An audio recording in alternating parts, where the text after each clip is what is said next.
Hello everyone, it's Adam here. I'm just doing a little voiceover here. I'm going to talk about things as they happen, but also to discuss a little bit about what I've been doing to my bike ahead of this trip. Last week, Heather finally purchased motorcycle gear.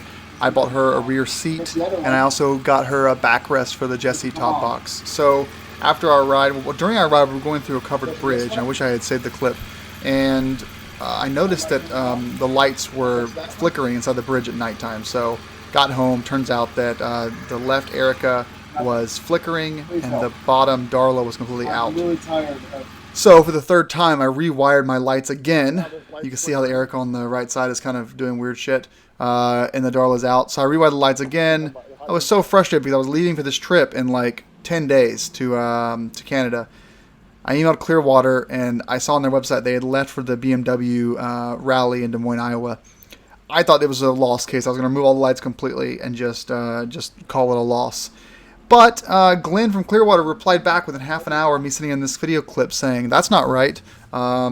It's not normal for us to do this, but we're just going to go ahead and send you replacement lights and a replacement harness just in case. Use what you need to, and then send us back what you don't use and what comes off your bike. And we'll figure it out later. We're going to be out of the office for like the next 2 weeks, because after they got back, he was going on a personal trip.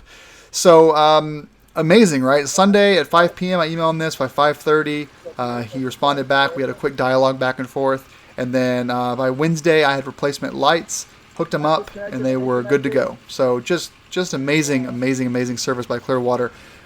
I find it very hard to believe that anyone from Twisted Throttle or Denali would respond on a Sunday and get me replacement lights out the next day without any questions asked. So in preparation for the Trans-Labrador, the bike has 9,100 miles on it. I did an oil change at 3,000, which is right before spring, and an air filter and final drive fluid. Well, so instead of a 6,000 mile service, I did a 600 mile service and a 3,000. Well, now at 9,000 miles, that's my air filter. And I had all this apart for the Clearwater lights anyway, so I went into the air filter in there while I was doing the Clearwater lights. There's the new rear seat, by the way. And yeah, it just takes a while to hook these things up. The Ericas are easy; they're plug and play. The Darlas, you have to actually like take a lot apart. So it's just a lot of work, but it came across okay. You know, here we go, the final setup. It looks good. Sent this to Clearwater the very next day, so Thursday morning. I sent them all the stuff back to them that failed. I'm keeping this harness they sent me, though. I didn't need the harness, but I'm keeping it, and I'll pay the $75 to keep it because the harness actually comes with some quick disconnects. And I noticed the Darla they sent me has the traditional wiring as well as a quick disconnect. So I'm going to keep that because over the wintertime, I'm going to pay them to take the Darla that I have on their right side and make that quick disconnect so I can have two disconnect Darlas without any wiring on my side. So this is kind of... I wish I could stop for a second. This is kind of the setup, the Trans-Lab setup. So we've got our fuel tank and water tank behind me, the backrest, the tank bag, the three luggage racks. We've got 40 plus 40 plus 30 liters plus 18 liters for the tank bag. Plenty of storage. And then if I need to, I've got my 40-liter Moscow bag to go on top of the fuel tanks, and that's going to hold all of my camping gear. So left will be like tools and food. Right is going to be... clothing, other miscellaneous things. Top box is going to be all electronics. I actually wired up this cool thing in the top box, which is the SAE to 4 USB ports in the top box, all at 2.4 amps. So I'll be able to do all that charging myself. And so this was Saturday, this past Saturday, so a week after the Clearwater installation, or 3 days.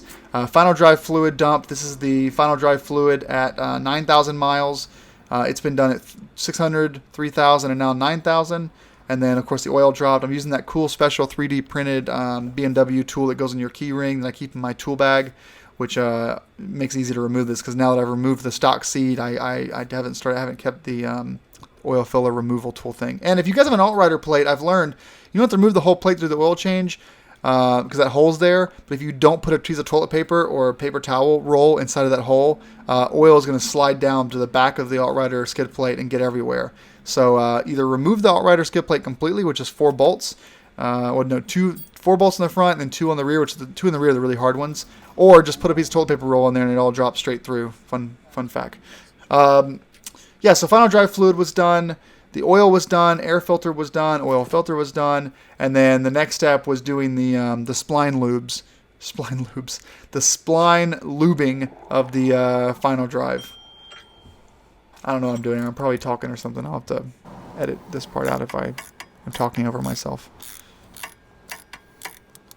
Yes, this was just like an Adventure Motorrad oil filler cap. I just linked to that below, actually. It's really convenient to have that. If you don't have one, you're just using vice grips, and you can dent the oil filter that way. The oil on the GS is so thin, it just doesn't really look very heavy. It looks, it's very light. It doesn't really scorch like a traditional motor oil does, at least in my cars. My Golf will happily hang out around 230 to 250 Fahrenheit, where this thing never gets above 212, so maybe that's why it's not getting as black. And don't worry, I threw out this microfiber towel after. So just getting all this stuff done before the big trip. Not pictured in this video is that I did get the, let's stop for a second. Final drive super magnets and oil plug super magnets. These things are great. Bureau Boneyard has them. They're like 29 bucks a piece, but they're high magnetic, like super magnetic. So whenever you any particles in there, metal shavings, are going to stick to things like glue. The OEM ones are also magnetic, but these things are next level. I mean, they're going to pull metal like out of things that shouldn't even be pulled. So it's nice. You know, the oil already has agents in it that pull the metal shavings down and keep them out of the engine. But these super magnets will just do a little bit extra work for me, and they're direct fit. They work really nice. So Liquid Moly 4T is in there. It's not pictured in this video. Look how bad those splines were. Not pictured in this video was, and this is after 9,000 miles, was the new tires that are going on. That'll be a separate video. Yeah, 9,000 miles of, for a GS, very aggressive riding. Lots of water crossings, lots of off-roadings, up to my knees submerged in water. Not surprising this was the situation, and I've got a separate video on how to lube your splines. Really all thanks to JVB and his pictorial. So, all done. The last step was just grabbing the GS 911 and going into the auto scan, running codes. No codes showed up, luckily, and then going into the service area and clearing the service reminder. And I always send a PDF to myself of the codes clearing with the timestamp, so I have that for my records in case everyone's wondering, if a mechanic's ever wondering. And as far as the oil fill, I ended up using just under 4 quarts. I think it was 3.9, or maybe liters, 3.9 liters or 3.8 liters. There's a little bit left in that jug. Saved it for later. The oil head I had used to really burn oil. The wet head doesn't, so haven't really needed to top off the oil since I bought the bike. And I'm just making a note here about those things. All right, GS 911, and we are done. Thanks for watching, and follow along my trip. I'll be putting stuff back up in a few weeks. Take care.